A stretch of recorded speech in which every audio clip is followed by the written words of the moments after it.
안녕하세요. 자, 자료 수집 방법 제6장입니다. 교과서의 제6장 자료 수집 방법에 대해서 말씀드릴게요. 자, 바로 직전 영상에 측정에 대해서 말씀을 드렸는데요. 측정은 자, 다시 한번 언급드리지만 우리 일상에 너무나 많이 이미 하고 있는 거고, 자, 그것을 제가 그냥 교과서, 대학 강의에 적당한 수준으로 얘기를 하고 있습니다. 자, 이제 자료 수집 방법이 여러 가지가 있는데 그중 이제 질문지법, 우리가 203쪽부터 204쪽까지의 질문지법인데, 이거는 이미 저를 비롯해서 이 영상을 보고 계시는 분들이 너무 어릴 적부터 많이 해봐가지고요. 장단점도 대충 알고 있어요. 근데 장단점을 굳이 내가 그 질문지를 작성하면서 이 방법의 장점이 뭐고 단점이 뭐고 특징이 뭔지를 한 번도 고민을 할 일이 없죠. 빨리 정확하게 해서 내는 게 중요하잖아요. 그러다 보니까 질문지법을 너무나 우리는 잘 알고 있는데도 불구하고 굳이 글쎄 이거 특성을 이렇게까지 자세하게 배울 필요가 있을까? 근데 이제 만약에 여러분들께서 뭐 공공기관, 공무원 그리고 일반 기업에 가실 경우에 한 번은 이런 질문지법을 동원해서 여러분들이 뭔가 조사를 해야 될 일이 있을 거예요. 뭐 구글 설문지, 네이버 설문지 마찬가지요. 또는 정말 종이로 인쇄해서 어떤 장소에 가서 받아야 될 경우가 있거든요. 질문지를 주고 받아야 될 경우가 있거든요. 또는 저 같은 경우는 1년에 한두 번 정도는 정말 여론조사 하는 그런 회사에 가가지고 질문지법도 하고 인터뷰를 그분들이 원하는 내용을 말씀을 다 드리고 옵니다. 자, 1년에 두 번 정도가 그래요. 근데 뭐 제가 뭐 다른 것도 뭐 이것저것 다른 일이 좀 있더라도 그냥 자료 수집 방법이라든가 인터뷰 관찰법 이런 거 뭐 특정한 그런 방법들이 그냥 궁금해서 가는 경우도 있거든요. 그게 뭐 길게 뭐 아무리 길게 뭐 인터뷰하고 해봤자 뭐 그거는 뭐 돈을 얼마 받는 건 아니거든요. 그냥 개인적으로 이렇게도 할 수가 있구나, 이런 것도 물어보는구나. 자, 기억이 나실지 모르겠는데, 야, 이런 주제를 가지고 사람한테 인터뷰를 얻으려고 하는구나, 이런 거 있어요 실제로. 이거 나는 0.1도 관심 없는 주제인데 이걸 가지고 조사하는 그 사람이나 조사를 의뢰한 사람은 속이 타들어가는 거죠. 자, 그런데 질문지법으로만은 부족하니까 정말 사람을 부르는 거거든요. 자, 그런 경우들도 종종 있습니다. 자, 특정 질문지를 연구조사하는 사람이 자기가 만들어서 응답자가 거기에 적도록 하는 방법인데, 자, 이게 뭐 두 가지가 있어요. 자, 타기식 방법, 타인이 기록하는 방법들이 있어요. 이거는 조사원이 응답자 대신 기록하는 경우에 속하고, 이 타기식 방법은 이게 뭐 인구조사라든가 뭐 요새 제가 최근에 겪어본 건 에너지 절약 관련된 조사를 할 때 저희 집으로 조사원이 2명이 방문해서 저한테 이것저것 묻고 본인이 이런 종이에 표에다가 뭐 매우 잘 되고 있음, 뭐 전혀 아님, 이런 식으로 표기를 하는 걸 봤습니다. 뭐 짧은 거여서 한 10분에서 15분 정도 걸렸어요.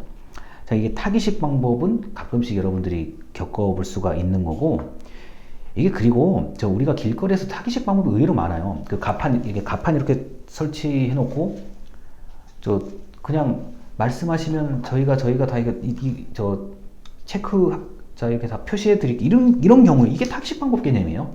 타인이 응답자 대신 기록해 준다는 얘기요. 자, 길거리에서도 가끔 겪어보는 얘기일 수가 있습니다. 자, 두 번째로 이제 자기식 방법. 이거 내가 내 거 쓰는 거예요. 응답자가 스스로 기록하는 거에 속하는데, 우리가 일단 뭐 많은 질문지에 대해서 답을 적었기 때문에 이게 이제 자기식 방법은 워낙 익숙한 거고요. 자, 그런데 이 질문지법이 아주 넓게 쓰여요. 아주 넓게 쓰이고, 자, 처음에 질문만 제대로 작성을 하면은 복사해서 또는 복제해서 다수의 사람들에게 배포하고 얻어서 자료값을, 그러니까 분석값을 내기가 편해요. 근데 제가 이걸 한 5분 정도 더 추가해서 말씀드릴 게 뭐냐면은, 이 질문지의 형식, 뭐 이게 종인지 아니면은 뭐 문자에 링크를 걸어서 하는 건지 아니면 이메일에 하는 거지, 뭐 이런 것 형식, 그 다음에 내용. 자, 방금 제가 말했어요. 별로 관심 없는 주제인데 관심 없는 주제라도 그냥 여론조사 저 회사에서 원하는 시간에 맞춰서 방문해서 뭐 질문지에 작성도 해주고 다 했어요. 근데 저는 이렇다고 칠 수가 있는데, 과연 나는 이 주제에 대해서 0.1도 관심이 없는데, 정말 하나도 관심 없는데, 과연 질문지에 자 성실하게 자기식 방법, 자기가 쓸 건지, 또는 조사원의 응대에 하겠습니다라고 얘기할지는 그거는 알 수가 없어요. 자, 그래서 이 질문지법의 형식이나 내용에 따라서 결과가 상당한 차이가 있을 수도 있습니다. 그렇기 때문에 나중에 저희가 배우게 될 이제 표본을 어떻게 추출하는 추출 방식에 대해서 배우게 될 텐데, 그건 나중에 얘기하기라고요. 자, 그래서 질문지는 사실 뭐 뒤에서도 얘기하겠지만 형식이나 내용이 중요한데, 이런 거예요. 일단 연구조사하는 사람이 정확하게 내가 무엇을 물어볼지를 명확하게 설정이 되어 있어야만 그 다음에 다른 질문들을 만들어낼 수가 있습니다. 이런 경우가 있어요. 저도 실수를 굉장히 많이 하는 사람인데, 내가 정말 저 사람한테 물어보고 싶은 게 있어요. 있는데 막상 글로 써서 내가 내 글을 보면은 이해가 안 돼요. 그리고 정말 내가 물어보고 싶은 내용이 아니에요.